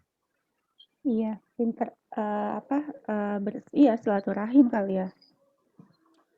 Iya, Eh, karena menurut saya nggak ada negara yang lebih guyup daripada orang Indonesia sih. Gitu. Kalau di luar nggak seguyup ini sebenarnya. Gitu. Kayak gini aja deh, Pak, paling gampang ya. Mobil yang paling banyak dibeli sama orang Indonesia itu pasti 7-seater, SUV atau MPV. Gitu. Itu jarang loh kalau kita keluar negeri itu isinya sedan. Gitu. Kenapa? Karena orang Indonesia ya pada umumnya itu sukanya bareng-bareng gitu. Pergi rame-rame, itu cuma orang Indonesia. Mudik pulang kampung kan cuma orang Indonesia. iya benar. Orang Melayu kali Ustadz ya? Apa Iya, Indonesia spesifik? iya, keturunannya bisa Melayu. Ya Iya, iya. fetik lah kira-kira gitu. Oke, lanjut ya Ustadz. Hmm. Pandangan Ustadz menyikapi tahun baru Hijriyah dengan keliling-keliling bawa obor gimana Ustadz? Iya, Bismillah tanpa kemudian mendiskreditkan apapun dalam perayaan itu, tapi yang jelas yang kita inginkan itu kan manfaat dan bagaimana syiar Islam itu tersebar luas. Jadi kita jangan terjebak dengan momen dan ritual sebetulnya. Apapun yang kemudian bisa kita manfaatkan untuk menjadi syiar Islam, untuk menyebarkan Islam, selama tidak kemudian masuk dalam keharuman, yaitu boleh-boleh saja. Termasuk menggunakan momen pergantian tahun Hijriyah untuk menyebarkan syiar Islam.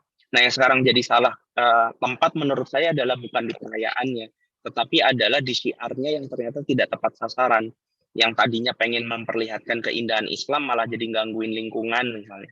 Yang akhirnya kemudian tetangga bukannya malah senang sama agama kita, malah kemudian mereka ngelihat kita kok berisik banget sih kalau pergantian tahun dan seterusnya. Nah, ini yang sebetulnya lebih saya kritisi. Tapi kita nggak kemudian membahas tentang perayaannya, karena ya kayak misalkan contoh gini deh. Kemarin kan teman-teman tahu sendiri di Yuk Ngaji kan kita bikin acara namanya Happy New Year. Ya tentu ini bukan perayaan tahun baru sih sebetulnya, karena bukan Happy New Year, tapi Happy New Year. Tapi kan tetap aja, orang-orang kan juga kumpul untuk kemudian nyaksiin sesuatu. Iya, karena kita tahu di malam tahun baru itu banyak banget yang maksiat, banyak banget yang kemudian buang waktu tanpa manfaat, maka kita sengaja bikin momennya tuh pas bareng sama mereka head to head. Biar apa? Biar paling tidak kita meminimalisir angka orang yang membuang waktunya dengan sia-sia di malam itu. Gitu loh maksudnya. Jadi itu yang kemudian kita sebut dengan syiar. Gitu. Momennya ada yang bilang kayak gini. Momennya kenapa harus pas tahun baru sih Yuk Ngaji bikin kayak gini, kan bisa di tanggal 2 Januari, bisa di 3 Januari. Loh justru kita sengaja head to head pas kembang api nyala, kita bikin nangis semua yang ikut Yuk Ngaji itu karena dia tahu bahwa di sini kembang api, di sana itu bom meletus gitu. Nah, ini yang kemudian kita sadarkan di acara itu. Jadi waktunya justru memang harus berbarengan gitu. Dan ya alhamdulillah lah hampir 3.000 mata paling tidak bisa ikutan bermanfaat di Happy New Year daripada harus kemudian buang-buang waktu dan uang di acara yang nggak jelas, kira-kira gitu. Jadi sekali lagi ini jangan fokus pada perayaannya, tetapi apa sih manfaat dan tujuan yang disasar gitu, kira-kira demikian. Jadi mengambil momen justru ya Ustadz ya, kemarin itu Happy New Year itu. Nah, apakah di Indonesia ada komunitas yang backgroundnya Illuminati Ustadz? Maksudnya apa sebenarnya udah masuk gitu loh ke negara-negara lain, bukan hanya orang Yahudi aja sekarang yang mengambil paham Illuminati itu gitu Ustadz? Saya yakin banget sih udah sih. Cuma ya antara sadar dan nggak sadar. Artinya ketika kemudian kita disodori untuk yuk join Illuminati, saya yakin orang Indonesia masih banyak yang waras deh untuk nolak itu. Tetapi ketika kemudian masuknya lewat film, masuknya lewat kemudian musik, masuknya lewat kemudian tayangan-tayangan yang kita sukai dengan sukacita ya, tanpa kemudian ada barikade keyakinan dan pemikiran kita atas itu masuknya jauh lebih mudah gitu, lewat lirik-lirik lagu, lewat fashion dan lain-lain. Itu yang kemudian jauh lebih diantisipasi sih sebetulnya. Nah, cuma kita juga jangan tadi itu terjebak kemudian berpikir, aduh, jangan-jangan aku udah kena Illuminati nih. Terus kemudian kita mencoba mempelajari mana yang Illuminati, mana yang bukan. Ya itu nggak solutif. Kenapa? Karena tahu yang salah belum tentu tahu yang benar. Nah, ini bisa di-quotes ya. Ini mohon maaf, memang saya matiin kameranya soalnya kalau dinyalain percuma. Coba saya nyalain. Kan percuma, hitam gelap begini. Kalau saya nyalain, mobil saya jadi kayak akuarium. Nah, jadi mendingan saya matiin aja. Jadi saya cerita apa ya? Tahu yang salah itu belum tentu bikin kita tahu yang benar. Tapi tahu yang benar, otomatis kita bisa mendefinisikan mana yang salah. Nah, itu quotes-nya. Saya ulangin ya. Tahu yang salah belum tentu bikin kita jadi tahu yang benar. Tapi tahu yang benar akhirnya bisa membuat kita mengidentifikasikan mana yang salah. Contohnya misalnya, teman-teman belajar tentang mana yang bukan es krim. Oke, teman-teman dikasih tahu, nih ini namanya nasi padang nih, bukan es krim. Oke, ya dikasih tahu lagi ini namanya klepon, bukan es krim. Oke, ini namanya kroffel, bukan es krim. Oke, ini namanya minuman es teler. Nah, ini bukan es krim ya. Oke, ini namanya es cincau, bukan es krim. Ini cappuccino, bukan es krim. Kita tahu banyak yang bukan es krim, tapi kalau kita nggak pernah diajarin es krim itu apa ya, kita nggak akan pernah tahu es krim. Ngerti ya? Tapi begitu kita tahu es krim, oh ini tuh yang namanya es krim. Maka disodori nasi padang, kita akan bilang apa? Oh ini bukan es krim nih. Bisa dipahami? Nah itu yang kemudian lebih solutif daripada ngulik-ngulik tentang Illuminati. Mendingan teman-teman belajar Islam. Karena kalau kita sudah paham tentang agama kita Islam, kita jadi tahu yang salah yang kayak gimana. Daripada capek ngulik-ngulik, toh endingnya belum tentu kita bisa menerapkan Islam juga gitu. Gitu kira-kira. Allah Akbar.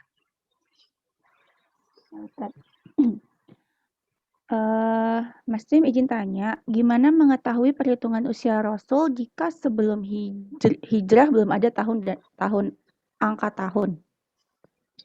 Ya dihitung mundur lah.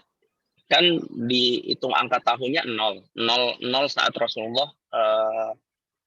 Rasulullah hijrah. Ya kemudian dihitung mundur ke belakang. Nah, kalau teman-teman nanya, kok bisa presisi ngitungnya sampai ketemu 12 Rabiul Awal?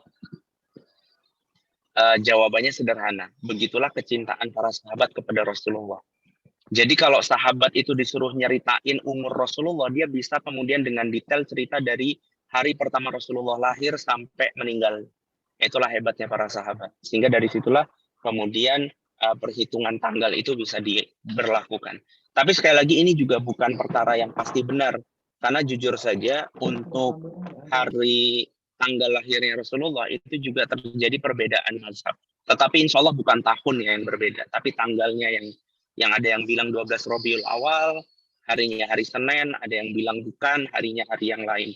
Tetapi kalau tahunnya insya Allah semua sepakat di tahun itu, tetapi tanggalnya memang ada beberapa perselisihan, tapi yang paling kuat di antaranya yang menyebutkan 12 Rabiul Awal. Gitu kira-kira. Oh, jadi 12 Rabiul Awal tuh benar-benar menarik mundur ya Ustadz jadinya ya? Tidak ada kayak apa sih emang ucapan dari Nggak ada. Nggak ada statement langsung aku lahir di tanggal ini, itu nggak ada. Tapi itu semua tapi itu ditarik mundur kayak gini deh. Kayak kalian bayangin ya, kalau kalian tarik mundur hari saya kan kalian nggak bisa ya, kalian cuma tahu hari saya yang hari ini aja yang kita ketemu.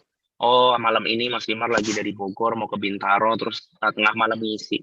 Kalau ditanya kemarin saya ngapain, teman-teman nggak tahu. Tapi mungkin ada yang tahu karena ngeliat story. Tapi story juga terbatas kalau saya lagi mau story aja. Kalau saya nggak story juga teman-teman nggak tahu saya lagi ngapain. Paling tahunya cuma berkuda. Berkuda itu pun yang saya update di story saya belum tentu pas hari itu. Bisa jadi itu rekaman kemarinnya baru saya update kemarin. Nah, tapi hebatnya para sahabat itu bisa menceritakan hari ke harinya Rasulullah ditarik mundur ke belakang. Sebelum hari ini Rasulullah kayak gini, sebelum hari ini Rasulullah kayak gini, minggu yang lalu Rasulullah kayak gini. Sehingga ketika dikumpulkan, ketahuan umur Rasulullah berapa. Itu hebatnya para sahabat. Kecintaannya sampai ke level itu. Masya Allah. Masya Allah. Baik Ustadz. Pertanyaan selanjutnya. Izin tanya Ustadz, saat ini sedang ramai narasi tentang Tuhan tidak perlu dibela. Kira-kira bagaimana tanggapan dari Ustadz? Ya, sepakat saya. Ya memang Tuhan itu tidak perlu dibela. Yang perlu dibela itu kan kita. Tetapi masalahnya Tuhan itu meminta kita untuk membela agamanya. Jadi intang surullah yang surkum itu adalah tolonglah agama Allah. Jadi Allah memerintahkan kita untuk menolong agama. Tuhan sendiri itu memang tidak perlu dibela. Lah kenapa? Karena Allah itu pasti mulia. ada beberapa kesalahan dalam penyebutan lafaz-lafaz zikir sebetulnya. Ini contoh ya. Ketika kita berbicara tentang lafaz zikir apa, alhamdulillah, subhanallah, dan lain-lain, banyak yang salah mengartikan. Ketika berpikir tentang alhamdulillah misalnya, kita kan tahu terjemahnya ya, alhamdulillah segala puji bagi Allah. Tetapi yang kita pikirkan kan kita sedang memuji Allah, bukan. Di lafaz alhamdulillah itu kita tidak memuji Allah, kita hanya sedang menginformasikan bahwa segala puji itu milik Allah. Ngerti nggak bedanya? Jadi ada kalimat informasi ya untuk menginformasikan sesuatu dan ada kalimat langsung, misalkan aku cinta kamu, itu kan kalimat langsung, gitu kan ya. Kalau ini kalimatnya itu bukan aku cinta kamu, tetapi kamu adalah yang dicintai oleh aku. Nah itu kan beda, ngerti nggak sih maksudnya? Misalkan nih ada orang ngomong, aku cinta kamu, itu kan kalimat aktif. Kalimat seseorang yang mengungkapkan cinta ke orang yang lain, aku cinta kamu. Tapi kalau ada kalimat kayak gini, kamu adalah orang yang aku cintai, itu kan kalimat informasi. Nah begitu juga ketika kita membaca lafaz alhamdulillah, itu menginformasikan bahwa Allah itu segala puji milik dia. Bukan terus kita lagi muji Allah, bukan. Kita itu lagi nginformasiin ke dunia, termasuk ke dalam diri hati kita sendiri, bahwa segala puji itu punyanya Allah. Ketika kemudian kita berbicara subhanallah, maha suci Allah, itu kita tidak kemudian mensucikan Allah, kita itu sedang kemudian memberikan informasi kepada diri kita yang berzikir maupun orang yang mendengarkan bahwa kesucian itu hanya milik Allah. Ketika kita berbicara Allahu Akbar, nah ini juga miss nih. Banyak orang berpikir Allahu Akbar itu artinya Allah Maha Besar. Padahal akbaru itu kata dari wazan af'alu. Af'alu itu wazan atau bentuk khusus untuk sesuatu yang lebih daripada yang lain. Jadi kayak superiority gitu. Kayak misalkan kita kalau di dalam bahasa Inggris itu ada kata bigger misalkan, taller atau smarter gitu, atau apa deh misalkan lebih dari. Nah itu kalau dalam bahasa Arab itu pakai wazannya af'alu. Salah satu katanya adalah akbaru. Akbaru itu artinya lebih besar. Sehingga ketika kita bicara Allahu Akbar, itu sebetulnya kita sedang menginformasikan bahwa ada yang lebih besar dari semua masalah kita, yaitu ada yang lebih besar dari semua hal besar yang kita lihat, yaitu Allah gitu. Nah itu maksudnya kata Allahu Akbar. Makanya ketika kemudian kita lagi melakukan sesuatu, tiba-tiba azan berkumandang kan ya, Allahu Akbar, Allahu Akbar. Maksudnya apa? Woi, Allah lebih besar dari yang sedang kamu lakuin, tinggalin, ayo sholat. Kira-kira kayak gitu. Ketika misalkan kita lagi mancing, Allahu Akbar, Allahu Akbar. Mancing itu nggak lebih besar daripada Allah, ayo sholat. Gitu. Begitu juga ketika kita takbiratul ihram, kita mengatakan bahwa apapun yang aku kerjakan barusan nggak lebih besar daripada Allah. Itu kalimat informasi semua. Nah, sehingga ketika ini adalah kalimat informasi, maka kalimat ini tidak punya statement waktu. Berbeda dengan kata kerja. Kata kerja itu kan ada waktu ya. Misalkan kata kerja lampau, kata kerja saat ini, atau kata kerja saat yang akan datang. Itu kan ada tempelan waktu. Dia embed sama waktu tertentu. Tetapi Allah dalam lafaz-lafaz zikirnya itu menggunakan isim, bukan menggunakan fiil. Fiil itu kata kerja, isim itu adalah kata benda. Nah, kata benda itu nggak punya ikatan waktu. Jadi mau sekarang, kemarin, besok, lusa, ataupun kapanpun Allah tetap lebih besar. Mau sekarang, besok, kemarin, atau kapanpun Allah itu selalu pujian itu pada diri dia. Gitu. Mau besok, sekarang, atau kemarin, kapan tahu, segala kesucian itu ya milik Allah. Gitu. Nah itu yang kemudian kita harus pahami tentang Allah itu sendiri. Jadi Allah nggak perlu dibela, betul? Karena tanpa Allah kemudian dibela, Allah sudah terbelakan dengan apapun yang Allah miliki gitu, sehingga tidak perlu lagi kita capek-capek membela. Tetapi di sini yang menjadi masalah adalah Allah memerintahkan kita untuk membela agama Allah, sehingga kemudian yang surkum Allah menolong kita. Jadi sebetulnya ketika kita menolong agama Allah, yang untung itu kita, bukan Allah Subhanahu wa taala. Nah, kita itu sebetulnya sejatinya menolong agama Allah itu dalam rangka untuk agar Allah menolong diri kita, yang itu adalah sesuatu yang kita butuhkan, bukan yang Allah butuhkan. Gitu kira-kira. Allah a'lam bishawab. Oke, baik Ustaz, itu insight baru juga buat saya. Bukan berarti Allah tuh minta untuk kita memuji-mujinya gitu, tapi memang Iya, kita yang butuh gitu ya Ustaz. betul. Oke, 2 pertanyaan terakhir Ustaz, insya Allah kalau nggak Siap. nambah lagi. Illuminati itu sebenarnya jadi ujung-ujungnya kemana Ustaz? Jadi mereka tuh mau apa, mau ngapain gitu? Nah, ini udah dikasih tahu jangan kepo, jadi kepo. Ya intinya dia mau nguasain dunia lah, itu kayak musuh-musuh di film-film kartun. Tapi ini Kayak brain ya beneran, Ustadz. iya. Mereka pengen menguasai segala sesuatu di dunia, maka mereka menyebutnya dengan the new world order atau tatanan kehidupan baru. Di mana mereka sudah hampir banget sih mencapai tujuan mereka. Lagi mana enggak, semuanya mereka yang punya, duit mereka yang punya, aset mereka yang punya, orang-orang hebat mereka yang atur. Ya, bahkan kepala-kepala negara itu cuma jadi boneka-boneka buat mereka. Nah, ini yang kemudian akhirnya nanti ke depan mereka mau bikin tatanan dunia baru yang feeling saya sih itu akan ada di dunia metaverse yang lagi disiapin gitu. Jadi besok kan kita akan masuk ke dunia maya yang dunia virtual yang akan dinyatakan kan gitu. Jadi kita akan masuk ke dalam dunia virtual. Mata koinnya udah disiapin namanya Bitcoin, namanya cryptocurrency.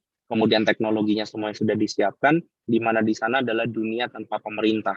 Di mana sebetulnya pemerintahnya mereka sendiri, cuma merubah wujud mereka jadi dari fisik jadi algoritma gitu. Nah itu yang kemudian bisa bakal banget terjadi di metaverse. Walaupun setelah ngobrol-ngobrol dengan para asatis, ada juga yang berpendapat bahwa bisa jadi ke Islam itu tegak di atas metaverse. Ya, karena ada banyak kemudahan, sebagaimana juga banyak tantangan kesulitan yang datang di saat yang sama. Inna ma'al usri yusra kan. Sesungguhnya bersamaan dengan datangnya kesulitan itu ada kemudahan. Nah, kita berharap semoga Allah datangkan kemudian kayak gini deh contohnya. Dunia online itu kan menimbulkan banyak sekali kesulitan. Ya, termasuk maraknya pornografi, termasuk merebaknya informasi hoax, termasuk macam-macam itu kan lewat dunia maya ini. Tetapi ya sekarang kita ngaji lewat dunia maya. Artinya ada usro gitu ya. Ada kemudahan yang selalu bisa kita dapatkan dari sesuatu yang buruk. Nah, semoga Allah datangkan kemudian kemudahan-kemudahan yang membela atau berujung kepada kebaikan Islam di dunia-dunia yang justru mereka buat sendiri. Kira-kira gitu. Amin, amin. Oke Ustadz, ini pertanyaan terakhir dan sekaligus sebenarnya pertanyaannya tuh memberikan kesimpulan gini. Jadi si penanya mencoba untuk merangkum kajian Ustadz malam ini. Asik. Apakah benar kesimpulan dari kajian ini adalah semangat dan value dari masing-masing jenis penanggalan?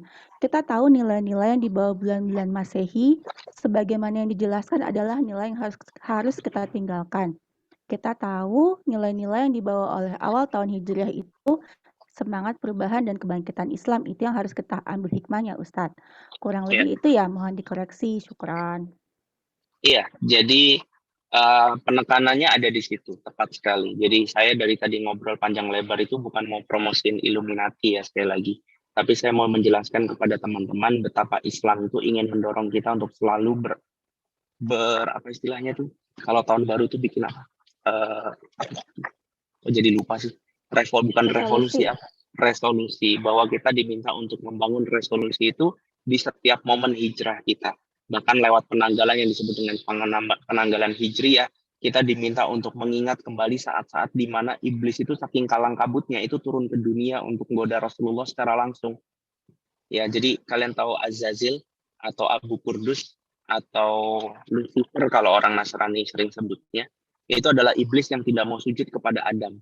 Yang ketika diminta sujud maka ilah iblis. Nah, itu yang disebut dengan iblis itu adalah Azazil. Itu sampai turun ke dunia sengaja untuk memporak-porandakan misi Rasulullah pergi hijrah dari Mekah ke Madinah.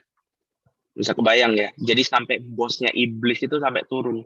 Dia berubah wujud menjadi kakek-kakek gitu ya, terus masuk ke Darun Nadwah. Darun Nadwah itu tempat kumpulnya orang-orang Quraisy yang lagi rapat. Nah, mereka kemudian disusupi sama iblis tertinggi tadi itu yang kemudian akhirnya mempropaganda ruangan pertemuan itu sehingga akhirnya mereka memutuskan untuk mengirim pasukan-pasukan terbaik untuk membunuh Rasulullah SAW. Kemudian dari sana ada cerita tentang pasir yang dilempar, kemudian sebagian tentaranya tertidur. Kemudian ada cerita Ali bin Abi Thalib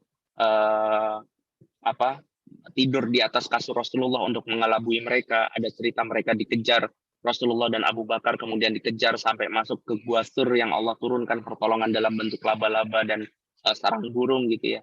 Ini cerita yang menginisiasi perlawanannya itu adalah iblis langsung yang kemudian tidak mau sujud kepada Adam. Lah apa pasalnya sampai iblis itu sampai turun tangan sebegitu rupa? Adalah karena dia tahu betul bahwa momen hijrah ini kalau tidak terhenti, kalau momen hijrah ini kemudian sampai berhasil dilakukan Rasulullah, maka Islam tegak menggenggam dunia. Dan itulah yang kemudian terjadi. Nah, begitulah. Jadi spiritnya itu adalah spirit perubahan, di mana perubahannya ke arah Islam, kepentingannya adalah kepentingan umat, aturannya adalah aturan Allah, tujuannya untuk menggapai ridha Allah, bukan untuk sendiri-sendiri. Bukan untuk cuma mikirin saya kepengen jadi lebih baik sendiri-sendiri, tetapi bagaimana umat ini jadi lebih baik lewat kontribusi yang saya lakukan.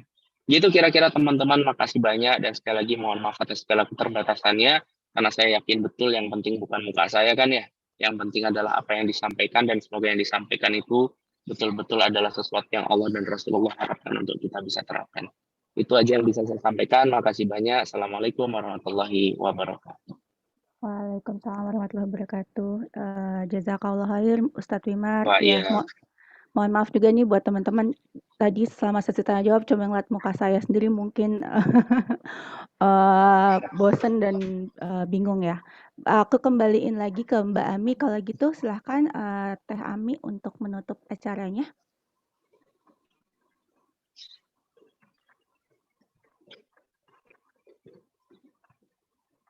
Tes.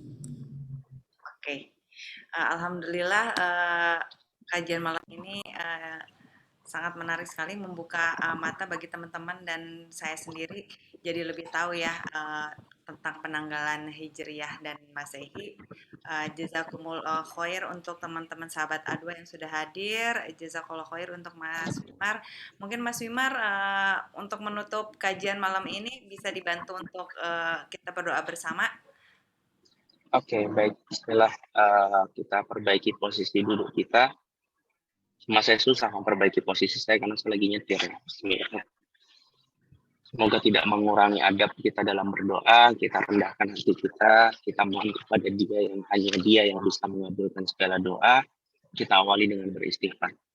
Astaghfirullahaladzim, astaghfirullahaladzim, astaghfirullahaladzim, wa atubu ilaih. Allahumma salli wa sallim wa barik ala sayyidina Muhammad wa ala ali Muhammad. Alhamdulillahi rabbil alamin, hamdan syakirin, hamdan na'imin, hamdan yuafin wa ma huwa yukafi'u mazidah. Ya Rabbana lakal hamd kama yanbaghi li jalali wajhika wa 'azimi sultanik. Ya Rabbana dhallamna anfusana wa illam taghfir lana wa tarhamna lanakunanna minal khasirin. Ya Allah, sungguh kami telah menzalimi diri kami sendiri dengan kebodohan kami, dengan ketiadadayaan kami dalam menerapkan apa-apa yang kami tahu, sementara kami terus dan masih terus bermaksiat di hadapan-Mu ya Allah, lewat segala nikmat yang Kau berikan kepada kami. Maka ampuni diri ini ya Allah. Ampuni segala kebodohan ini. Ampuni masih membangkangnya kami atas segala larangan yang kami terus langgar. Dan ampuni segala lemahnya kami untuk tidak menaati apa yang Kau perintahkan. Ya Rabbana arinal haqqa haqqa warzuqna ittiba'ah wa arinal batila batila warzuqna ijtinabah. Tunjukkan ya Allah jalan kebenaran yang baik untuk kami tapaki dan kuatkan kami untuk menatakinya. Datangkan orang-orangnya, datangkan guru-gurunya ya Allah. Datangkan teman-teman yang senantiasa membersamai kami dalam taat. Datangkan keluarga yang baik, datangkan ilmu yang benar, datangkan kesempatan-kesempatan yang bermanfaat agar mulut, kaki, tangan, hati, semua yang Kau titipkan kepada kami ini, kami bisa gunakan sebaik-baiknya untuk mendulang pahala terbaik di dunia kami untuk di akhirat kami kelak. Ya Allah ya Rabbana, atina min ladunka rahmatan wa hayyi' lana min amrina rasyada. Hujat kami dengan penyelesaian terbaik-Mu ya Allah. Berikan rahmat dan hidayah ya Allah. Kami serahkan segala solusinya hanya kepada-Mu yang memahami seluruh permasalahan kami. Karena tidak mungkin ada solusi yang lebih baik dari apa yang Kau berikan. Maka kami serahkan semuanya kepada-Mu ya Allah. Ya Rabbana, lindungi kajian ini, lindungi majelis ini, lindungi guru-guru kami. Kuatkan ukhuwah di antara umat. Ampuni kami semua ya Allah. Al-ahya'i minhum wal amwat, baik yang masih hidup maupun yang sudah tiada. Kumpulkan kami kembali kelak di surga-Mu bersama Rasulullah SAW dan para sahabat-sahabat yang mulia. Ya Rabbana, sungguh kami tidak mampu dan tidak merasa pantas untuk masuk ke dalam surga-Mu. tapi kami pun tak sanggup untuk masuk ke dalam lega api neraka. Maka selamatkan kami dengan kasih sayang. Selamatkan kami dengan segala yang kau janjikan di dalam Al-Quran tentang pahala yang berlipat ganda bagi orang-orang yang berserah diri. Ya Rabbana, atina fi dunya hasanah wa fil akhirati hasanah wa qina adzabannar wa adkhilnal jannatal ma'al abrar. Ya Aziz ya Ghaffar ya Rabbal alamin. Subhanaka rabbika rabbil izzati amma yasifun. Wassalamun alal mursalin walhamdulillahi rabbil alamin.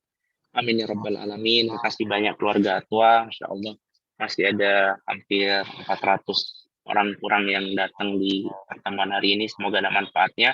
Kebenaran datang dari Allah Subhanahu wa taala, kesalahan datang dari diri saya sendiri. Usikum wa nafsi bitaqwallah. Assalamualaikum warahmatullahi wabarakatuh. Waalaikumsalam warahmatullahi wabarakatuh. Jazakallah khair Mas Wimar. Sampai ketemu lagi, nanti kita atur lagi jadwal kajian lagi sama Mas Wimar ya.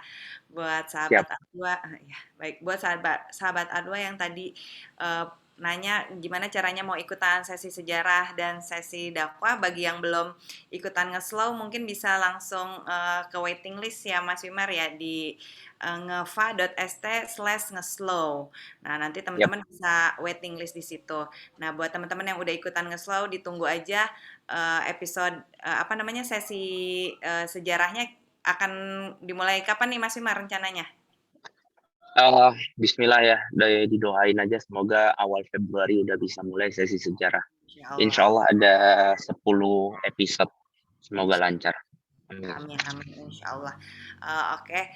Baik teman-teman, jangan lupa follow Instagramnya Keluarga A2 dan Instagramnya Mas Wimar di @keluarga A2 dan juga @Wimar Aditya, dan juga jangan lupa subscribe YouTube dari Mas Wimar dengan nama yang sama YouTube-nya Keluarga A2 juga. Insya Allah nanti kalau sempat insya Allah nanti bakalan di-upload ya Yanda ya.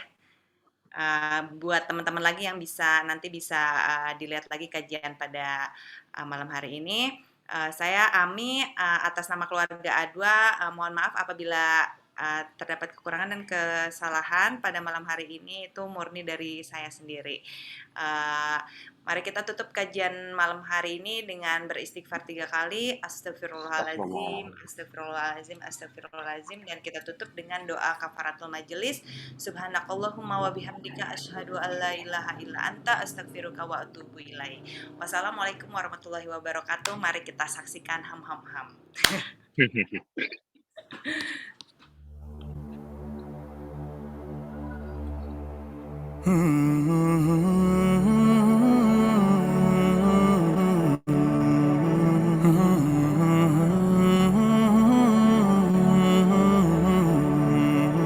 Maulaya sholli wa sallim daiman abadan ala habibika khairil khalqi kullihim. Maulaya sholli wa sallim daiman abadan ala habibika khairil khalqi kullihim. Muhammadun sayyidul kaunaini wa thaqalain. Muhammadun sayyidul kaunaini wa thaqalain. Wal fariqaini min urbin wa min ajami. Maulaya sholli wa sallim daiman abadan ala habibika khairil khalqi kullihim. Maulaya sholli wa sallim daiman abadan ala habibika khairil khalqi kullihim. Hudhita fillahi lam tuhzam wa lam tahimi. Hudhita fillahi lam tuhzam wa lam tahimi. Hatta ghadad ummatal islami fi nujumi. Maulaya sholli wa sallim daiman abadan ala habibika khairil khalqi kullihim. Maulaya Salli wa sallim daiman abadan ala habibika khairil khalqi kullihim. Habibullah Rasulullah imam al-mursalin. Habibullah Rasulullah imam al-mursalin. Sarayta min haramin laylan ila haramin, kama sara badru fi tajin min al-fulamin. Sarayta min haramin laylan ila haramin, kama sara badru fi tajin min al-fulamin.